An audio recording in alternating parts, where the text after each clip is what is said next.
I won't ask you to do this on your exam. Yeah. There's no time for it on an exam, but I want you to understand it and look at it. It's another good way to break down and try to understand, because DuPont analysis, when you're looking at profitability of a firm and you're looking at the use of leverage, and you're looking at, those first two terms, if you multiply your profit margin times your return on, your total asset turnover, that's your return on assets. So if we can break it out, and this whole equation, it breaks it out. If you watch those videos, it takes some time, but this is what you're doing. You're just separating the operating assets. Can you show me one of the, I'm sorry to interrupt. I'm sorry. I'd love to see like one of the formulas for like in Excel that is how maybe one of these, these are just references, right? Yeah. I'm just putting the stuff in the correct order. If you look in the book, you'll see how they did that. And it's just pretty much, these references are just cell references. See, well, these are actually just numbers. I think I just copy paste. But if I'm doing a reformulated balance sheet, I'm just going to come in. I don't know why that's looking like this. But essentially, this is what you want from us. And you want all 3 years, not just 2, because I know it said 18 and 17. Yeah, but you need all 3. You need all 3 for okay. Yeah, you've got 3 years of data. So basically, you're going to be referencing. So if I come in here for reformulated balance sheets, I'm going to be looking back and listing stuff in this order from your text. And it's just going to come in. And when you do this, you're going to end up with net operating assets. And that will be equal to total financing obligations and common equity. You're just taking that equation. Yeah. I don't have it pulled up here. Are there Excel formulas? I'm sorry to be redundant, these actually don't have so none of them have formulas. I don't know why these are not. They should be in mine. I don't know if I've done something here with this. Essentially, I just to get the answer, I was just curious if it was like cell C6, and then go ahead. All of a sudden, like here, if I wanted to look at like here, let me show you. If I just pull over here, so if I wanted to get the total net revenues for 2018 and move it over here, what you want to do is go in your book and look at the formulations for these sheets, look at the accounts that you have on there and where stuff should go. I may have to help you guys with this a little bit. But if you grab this, you just put an equal sign, right? On revenues for 2018, I go back over the income statement, and total revenues for 2018 is the cell. I hit enter, boom, it comes in, right? And then I can basically just copy that over, and it should again. Yeah, I need to get better with Excel myself. I find it to be rather challenging. Yeah, if you want to be a finance major, you're going to have to learn to live in Excel. Yeah. Honestly, that's going to be your workhorse tool when you go out in the industry. Is any job you're going to have decent Excel skills. Yeah, and that's something I'm so nervous about with these pandemic classes. I'm just worried. I hope I fear that I won't be prepared for the job field. Only because I wish I could be in the classroom. Yeah, I agree. I wish we could too. We're talking about getting. Oh shoot. Professor, I think I lost you. Can you hear me? Dang it. And you're not moving. Do you see me now? Yeah, you froze there for a minute. But you think we're going to be in person in fall? That? Oh shoot. All right. Everything we're hearing, CDC from the governor's office, hopefully the vaccine will be out for most people that want to get it President Biden's saying end of May. So we were thinking July. Now we're moving up a couple months. I think the summer we're still going to have classes online. Okay. But in the fall, our goal is to get back in the classroom and have the majority of classes offered in person, especially, this won't affect you, but especially for freshmen and sophomores. Yeah. We want to get those first and second year students on campus. It might be easier for somebody that's been going to school a little bit and develop study habits to go online. Yeah. But you're going to lose a lot of those first year and second year students who haven't really had a chance to acclimate to the college environment. And so we're trying to get those students back in. But this thing is what I'm saying. If you'll go into your text, what I'll have you do, if you look at that chapter, the first little section, So You just and have this is the answer. This is the answer right here for formulated income statements, yeah, essentially. this is what it looks like. This is what it should be. It's just going to be the total net revenues. And see, all you're doing is separating out here Okay. the financing aspect of it after tax. So you come up here and come up with you're finding your net operating profit, NOPAT. We use that a lot in finance. We want to look at the operating profits of the company after tax. And then we take and we can, because we're really looking at those returns on your assets, your after-tax returns on assets, but before the financing expense. And that's really what this gets at. And so you just have to follow along and look at you're going to be going in, it's pretty close if you look down through there. And then you'll have a provision for income tax. And you're looking at your effective tax rate, and you're just going to tax the 35% or 30. Whatever the tax rate was. Okay. Effective tax rate down here. Okay. Where you get your effective tax rate is you would go back to your original income statement. Yeah. And you would look at down, your income tax expense divided by your earnings before income tax. Okay. But it's also at the bottom there. Is that right? Yeah, here it is. Yeah, it's already listed for you, so you don't have to do that. It's already down there. Okay. Yeah, you see I've just divided it. I think I put it in there for you guys. Okay. And it may or may not be on the sheets that I gave you, so I'm not sure if that's on there. Can't remember if I remember seeing that. It probably is. I did some working on this, but yeah, you're just putting those in those two formulas from your book and coming up with the balance sheets, income statements. You don't have to do the statement of cash flows. We don't move that around. Yeah. And then the other questions, you're just coming in and using those compositions and solving. And you're getting down to where you're basically looking at that return on common equity, breaking it out by the operating, and you work through that whole big formula, but you don't have to be able to derive it. You just want to know what these bottom, the results are. So I guess here the formula, the operating ROE, and then you're going to add that to your leverage times your spread. And what you're really looking at, the amount of leverage you're using, and when you go up here and look at leverage, that's average financing obligations divided by average common equity. So these numbers, and we're using averages, that's why I have all these years of data. You have to average across the years. Okay. I was trying to think, I may need to give you guys some of this. It may be too much to ask for all that. I might could. No, this is really helping me now. So now, just being able to understand, can we look through all the questions just a little bit? Yeah. I was going to say here. Let me pull up. Hold on, just a second. Yeah, and then did we talk about the balance sheet? Maybe they looked identical to me, the income statement and the balance sheet, but. I hope not. No. I mean, when we were talking about them, I just maybe No, they're different. I mean, here really balance sheet, right?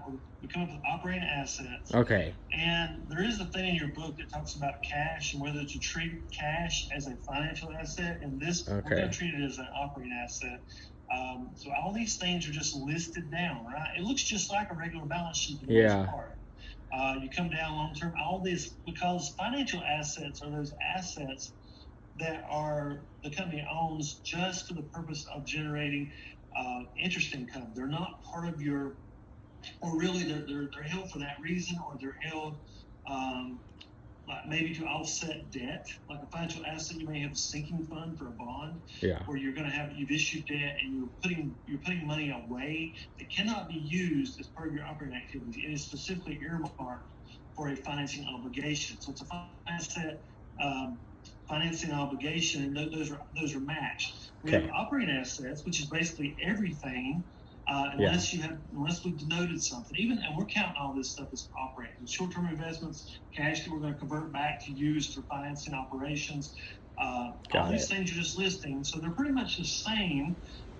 It's pretty much just how it is in the consolidated statement. Okay. It's very similar, but you see here the financing obligations are those things that have interest. Right? Okay. It's how we're financing our assets. So we're breaking it out into these different things because the point of this exercise is to look at the effect of what kind of return or operating return are we earning on our assets or operating assets.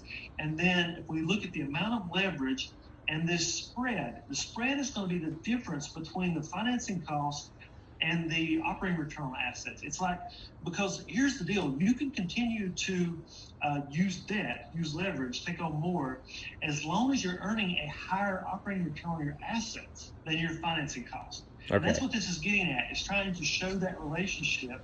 So because you actually, if your spread was negative, it would be reducing your return. So you're going to be able to increase that return on equity by increasing leverage as long as your spread, is positive, right? Yeah. That you're earning more when you're borrowing money. You're able to earn more in return on your assets than it's costing you in your as your cost of debt, your interest expense. So that's the whole real point, is to break it out like this. So we take and reformulate the balance sheet. So we need to do this because we're going to look at net operating assets. We're going to look at net financing obligations. Okay. Hey, Pi, can you turn it down just a little bit more? I'm sorry. No, it's okay. I really appreciate this, Professor. This is helping me a lot. It's fine. And it's easier sometimes to be in person and to show you guys this. But yeah. And then again, common equity is just the same thing. So you're just separating out. Basically, you can see here we took all the operating liabilities, accounts payable, all that stuff. As long as it wasn't interest bearing, it goes there. And then basically, you've changed the balance sheet around a little bit. Okay. So now you have this new sort of balance sheet. Yeah. And the net operating assets, that's your operating assets minus your financing obligations, or operating liabilities, not financing obligations, operating liabilities. Got it. That gives you your net operating assets, and they must equal how they're financed, right? So you got everything net, and then how is it financed? Well, that's long-term debt and your equity, and you see those both equal. That's what we're getting at here. You just want to restate them. And like I said, the book has a really good breakout of this, and I do it in the lectures. So those two, that's the first time you have to restate everything. And then you get all that broken out. And there's a little bit here you have to work with about your interest expense, your taxes up here, and then you have your interest expense. And you go ahead and multiply that times 1 minus the tax rate to show what it costs you. Got it. The non-controlling interest you back out, and then you get your net, or you add that as part of your financing expense, and net interest. I was trying to see what it's saying. And then your financing expense after taxes, and then your income, and then and your net income to common will be exactly the same as off your income statement. So this bottom line should be the same as if you see here. Okay. We go back. Your income statement bottom line, it should be exactly the same numbers. We just rearranged this a little bit. Yeah. Okay. And so, again, when you get to that, then question 3 is having you actually use that decomposition, and you work through it. I might give you some of this stuff because it might be difficult for everybody. Yeah. My goal with the homework is not to trick anyone. It's just to make you guys work through these problems, try to understand some of it. It's a lot of stuff. And then let's see. So this one. And then number 4, what is question 4? Oh, short-term liquidity. Here all I'm having you do is basically find it, and this is what's confusing too. This decomposition is only for to get you through questions 1, question 2, and question 3. Got it. Okay, that's where you stop. And so I need to email everybody and let them know, because I know some students will actually think that when you do these ratios, you're supposed to use the reformulated, but you're not. Right? That reformulation is just to address a different decomposition for return on common equity. Okay. Question 3. That's all you're going to use those for.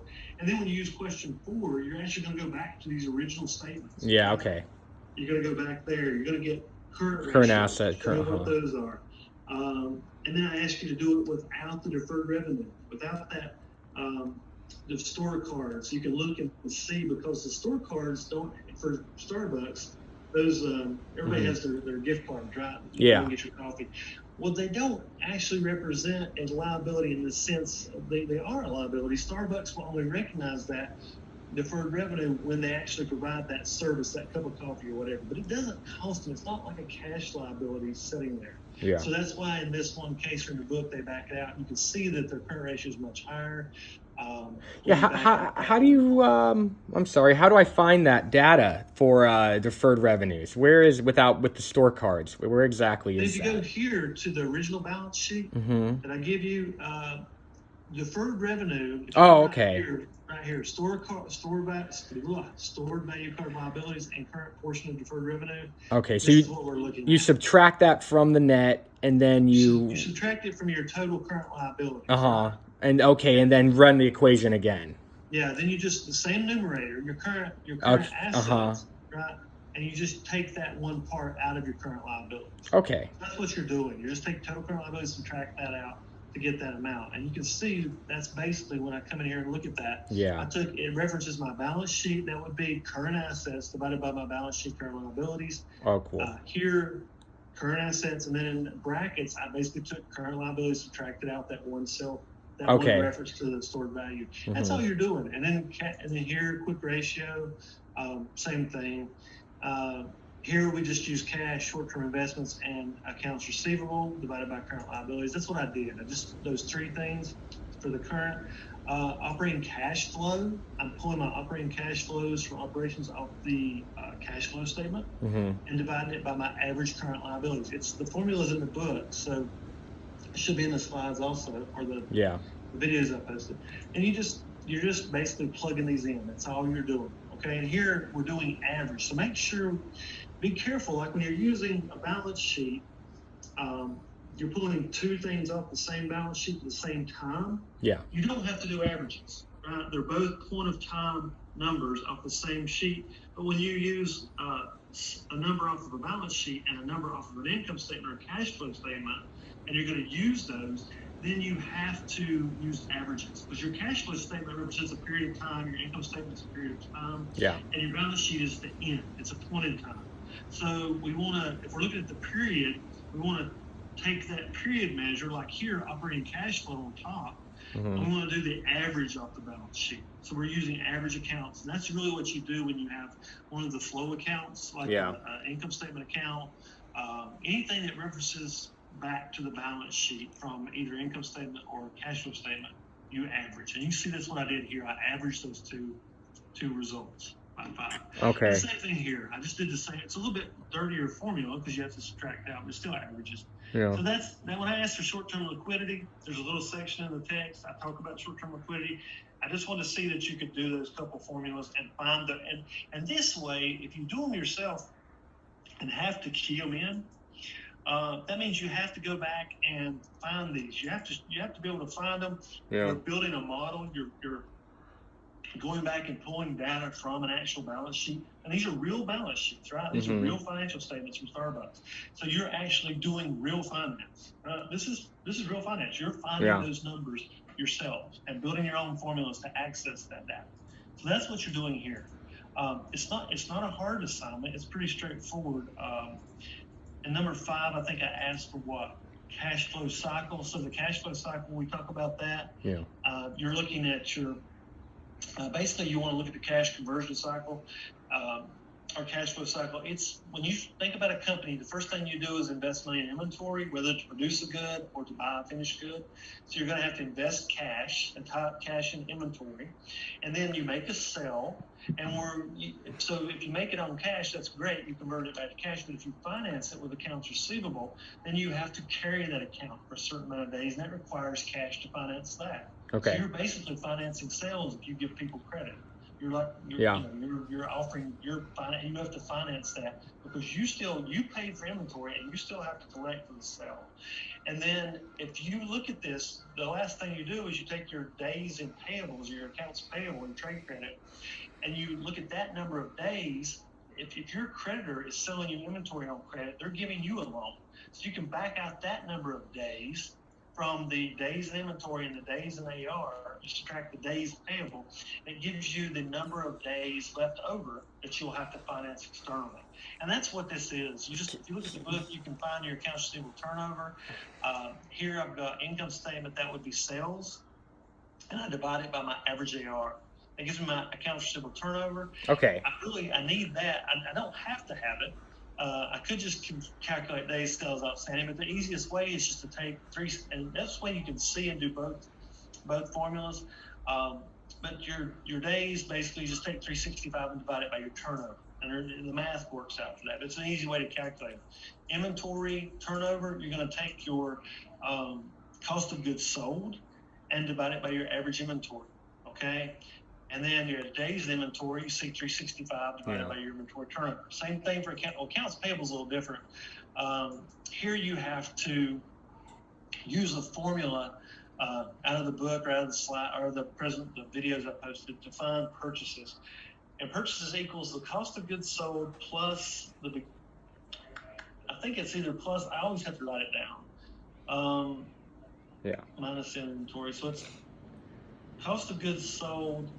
What is purchases equals cost of goods sold plus beginning minus ending inventory. I think that's not right, or minus. I have to write it down. That's pretty complex. Yeah, it's a formula because you use the cost of goods sold, which is basically you start out, you're looking at what you had to sell was your beginning inventory, then you add purchases, subtract off what's left over, and that cost. So you're going to try to figure out what you sold at cost if you're just selling inventory. And then if you want to figure out purchases, it's cost of goods sold off the income statement minus beginning inventory plus ending inventory. So if you want to find the purchases that you made in a year, and those are the ones that you're going to have to finance through your trade credits. You wonder what purchases you made, and you find that. That's what's on the top. So this E12 would be my cost of goods sold, minus my balance sheet. 10 would be my beginning inventory, plus ending inventory. So you're just looking at those 2-year differences. And then divide that by, what is it here? No, this is the average of accounts payable. So you're getting your accounts payable turnover. Purchases divided by that. And then days of accounts payable again, 365 divided by that. And you can see here my amount of external financing then is simply I take the days in inventory plus the days in AR and subtract days in payable. It just gives you that cash conversion cycle. And it's really a measure of two things: the firm's external financing needs, short-term, working capital management, how efficiently they're turning over cash, right? How efficiently are they using AR? How efficiently are they using inventory and their accounts or trade credit? So it gives you a lot. It's a lot. It's a really good measure of liquidity and working capital management. So it's really important to understand about a company's cash flow cycle. You can really get in trouble if you and it's quick. It points out things, and you can start to see differences in terms and days, and you see if you're having problems. And so it's important to understand that. And I think question six is about liquidity, not liquidity, solvency, long-term solvency. And here I just want to see if you guys can calculate. You should be able to go in and calculate the basic debt ratios from the book. So you want your debt ratios. There's, I think, 5 of them that's listed in the text. Just make sure you can calculate those. And then I'm not sure, that was weird. It's probably right, but that's weird. And then interest coverage ratios. And there's a couple that are really goofy in the book. I think times interest earning tie ratio. This one, EBIT, EDA coverage ratios. So there's a couple of different ones. But really, I'm looking for your time to interest earn ratio. The book has a couple that are difficult to measure. These guys that wrote this book are accountants. They're not finance people. And some of the ratios they tend to use and focus on are a little bit, they're not really what we would use as much in finance. I don't really care about this one as much, but there's just a few of those. I just want to make sure you can duplicate those. And you can only really give them to me for the 2-year period most of the time. That's where I'm really concerned. I think probably just to ask you for those 2 years. Okay. And then the Altman Z-score, that's in the book. You're going to come in and find the weights are given to you. Altman came in, and this was back in 1968. I think it was, what's Altman's first name? I can't remember. I've actually met this guy. He taught at NYU. I met him in Europe at a conference. But everyone uses a bankruptcy predictor. He came out with it back in 1968, so it's old. I think it was a year. But he just did a regression formula, and he found these different metrics had the potential to predict bankruptcy within a year or two. And so these weights are really just the beta coefficients from his score. From his regression analysis. And so I call them weights, and we call them Z-score weights, but you just multiply each one of these ratios. And so it's got these ratios you have to calculate. And again, all this is coming from the original set of sheets, those 3 statements I give you.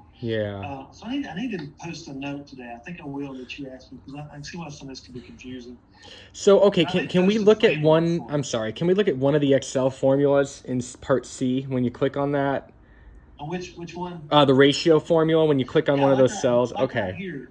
So you want net working capital divided by total assets. What's net working capital? Net working capital is going to be, we'll go back, balance sheet C12 minus balance sheet C29. So let's go back over here. Okay. Balance sheet. C12 is what? C12 is going to be current assets. So I know that net working capital is current assets minus current liabilities. Current liabilities is C29. Got it. So basically, I'm on the top of that, on that Altman Z. Like for 2018, I'm referencing current assets minus current liabilities. That's my net working capital. Okay. And then I'm just about, so I'm staying on the same sheet, right? I'm not moving off the balance sheet. Then I'm just dividing by the total assets, which is C20. If you come over here, balance sheet, you see C20 is total assets. So basically that's all I did. I just put brackets around it, took my current assets. You just have to look up the definitions of all these, minus current liabilities, and divide them by total assets. And that's what this first, and I think they're all well defined in the text. That tells you what that ratio is and how it's defined. What's the score? The score is basically take the weight times the ratio. It gives you the Z-score for that item. Got it. And then you just continue to do that, like retained earnings divided by total assets. But here, if you look, balance sheet C37, so if we go back, balance sheet C37, retained earnings, right? Here's my retained earnings. I'm going to divide it simply by total assets. Okay. And so I look at Altman Z here. That's what I did. And then the Z scores is multiplying these two together. I did the same thing for 2017. EBIT divided by total assets.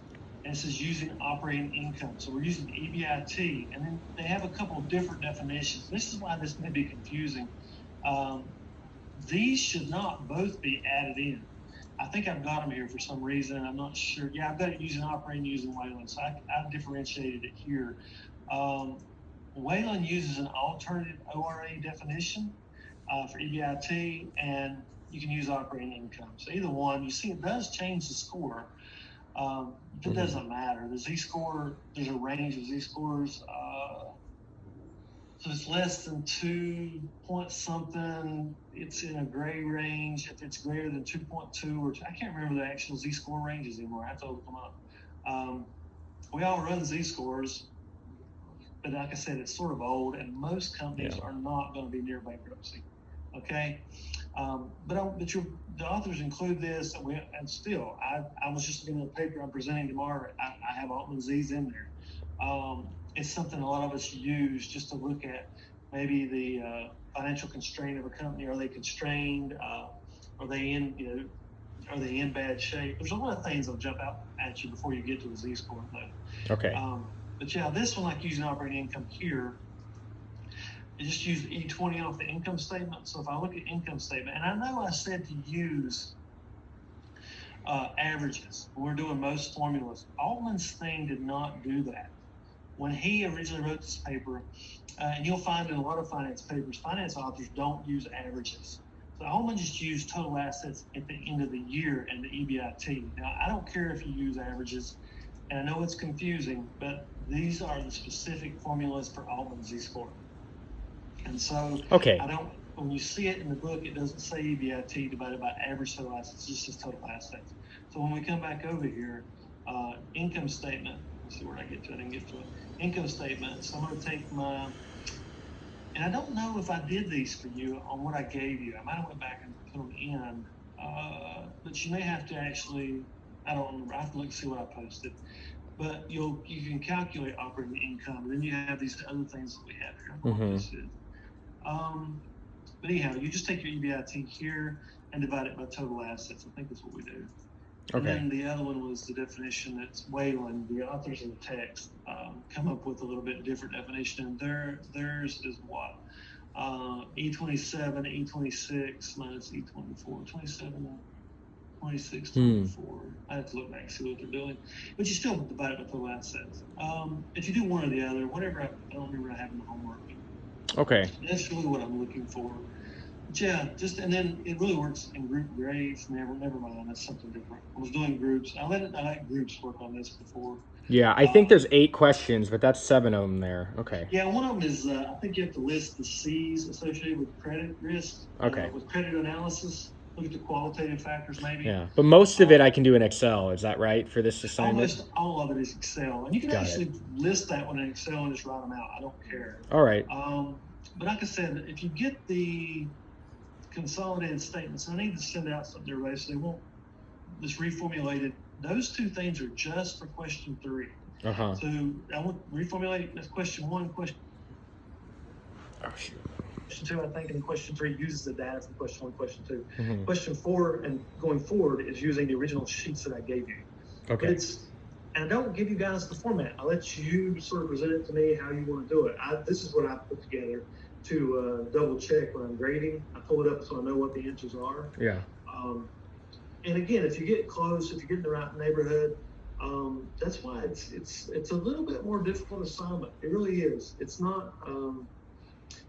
It requires you guys to dig in and look at what's going on in the text and how the authors did it. It shouldn't be hard, because when I ask for ratios, you just present ratios, right? And so you just have to go back and make sure you calculate them. And I think most people do pretty well on this assignment, but this gives you a lot of hands-on. The ones I've been using before this, I pulled out at the end of the chapter because they're really good questions. And then this one, I'm using very current, almost up-to-date financial statements from the company that the book focuses on, to try to give you guys a hands-on experience calculating this stuff. Okay. And I may ask you, I don't remember, I may ask you to tell me about it. I can't remember what the questions, how they read right now. I don't have them in front of me.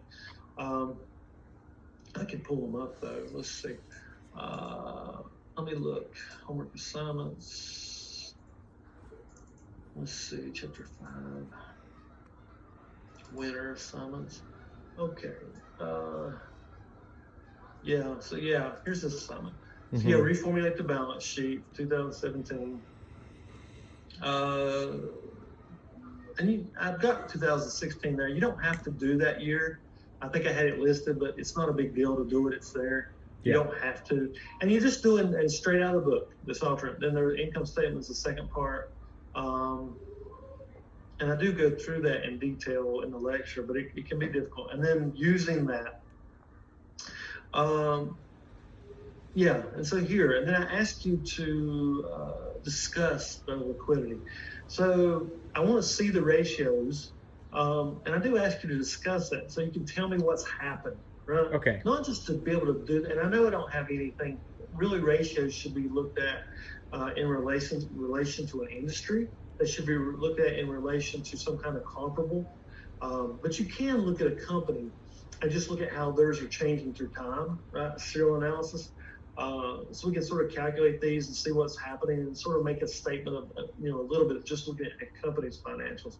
Starbucks doesn't have a really clear comp. There's not a perfect comp for Starbucks. They're in the restaurant industry, the beverage, I'd have to look at their SIC codes, but they're not who do you compare them to? One of the comps would be McDonald's, okay? But Starbucks is not selling cheeseburgers at the same time. Mm-hmm. I think bars, other places, any place that sells beverages would be a comp. So it's hard to comp Starbucks.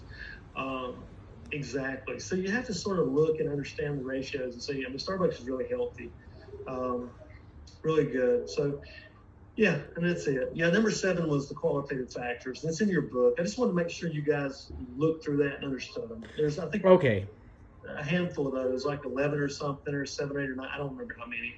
It just talks about some, and they're like the C's of credit risk. And so it uses a C to help you think of each term when you start thinking about, I'm trying to think about what they are. I think they're C's.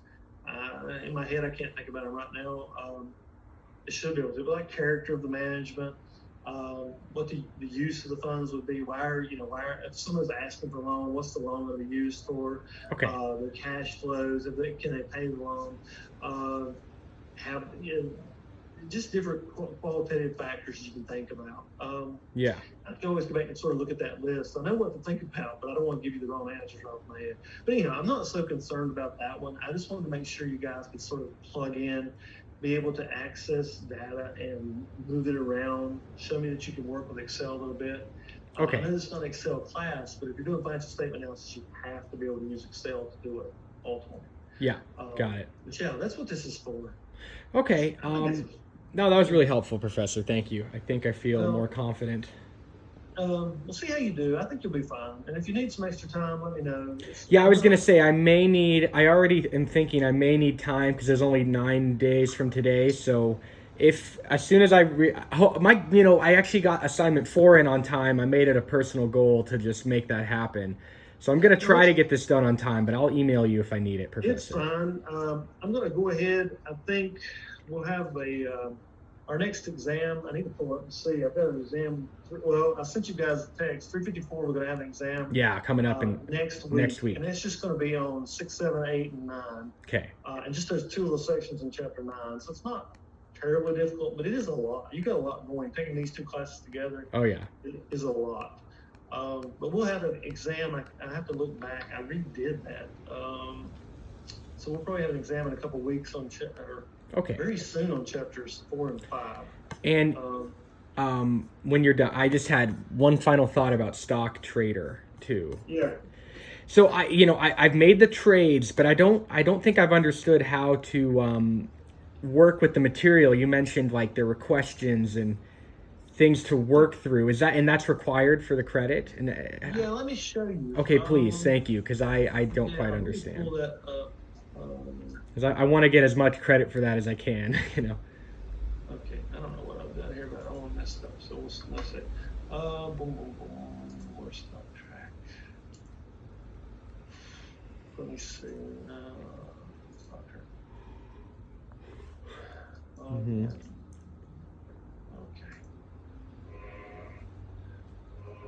I did not want to do that now. Okay. Yeah, I've not even done any trades myself. Let's see. Review. Let's see. Create, edit, view assignments. Oh, okay. Yeah, view assignments. So you should come in and have an assignment. And here is the assignment. Okay. Investing 101. Choose assignment start dates 3/11. That can't be right. 4/20. Oh, it's just got today because we can't go backwards. That's what it's got. If I want to alter it. Let's see, where is my assignment? No. Okay. Assignment. Oh, here we are. Here's our assignment. Yeah, so this is it. And I'm not sure how it comes up under your screen, but... So all these little tasks are different assignments? Yeah, they're just little things to do. Like, what is a stock, right?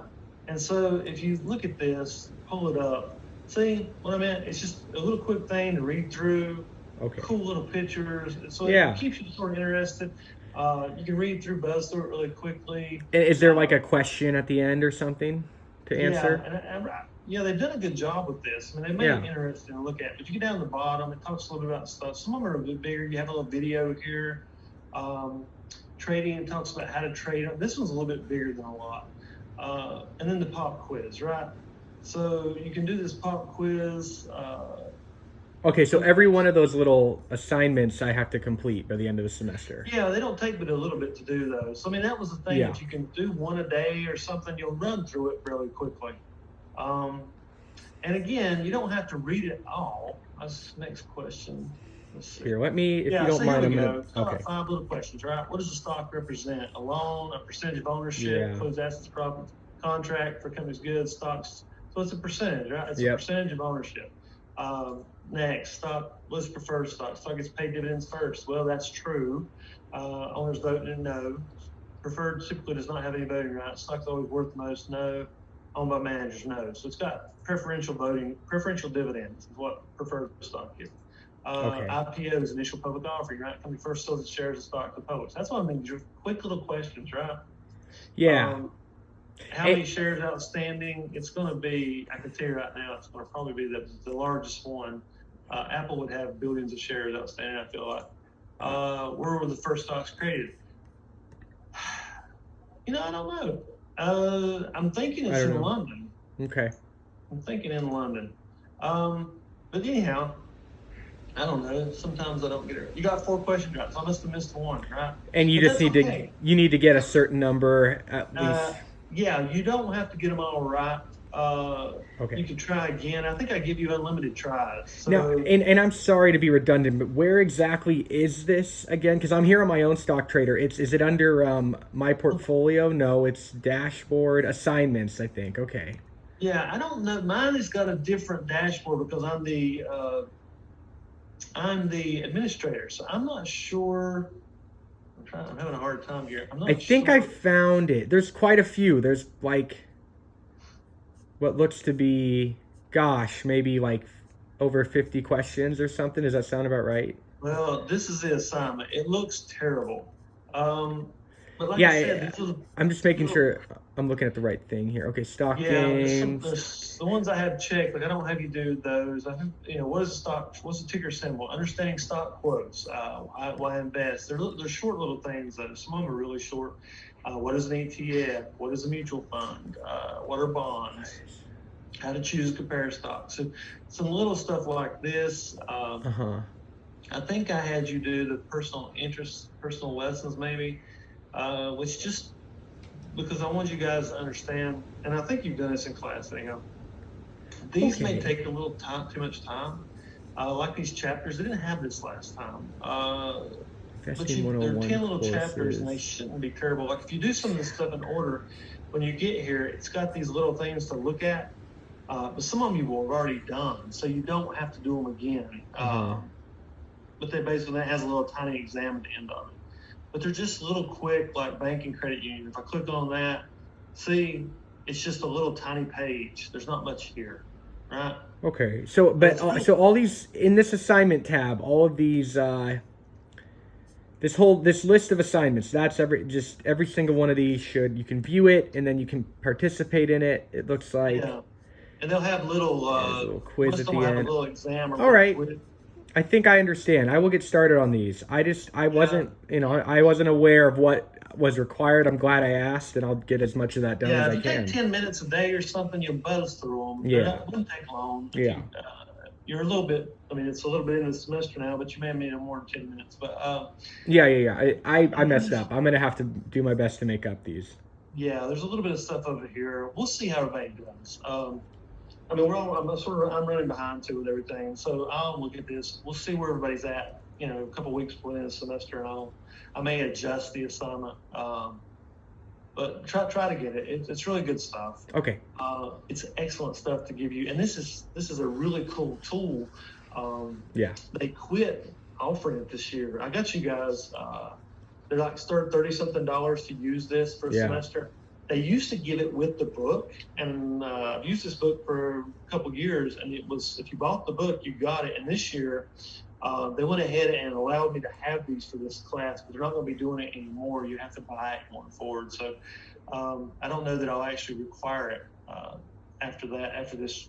Well, I won't be teaching this in the fall, but it's something that it's really cool to use to give you a little, other than a boring book or, hearing me talk about it. This is done up better, I think. It lets you see stuff in a little bit clearer fashion.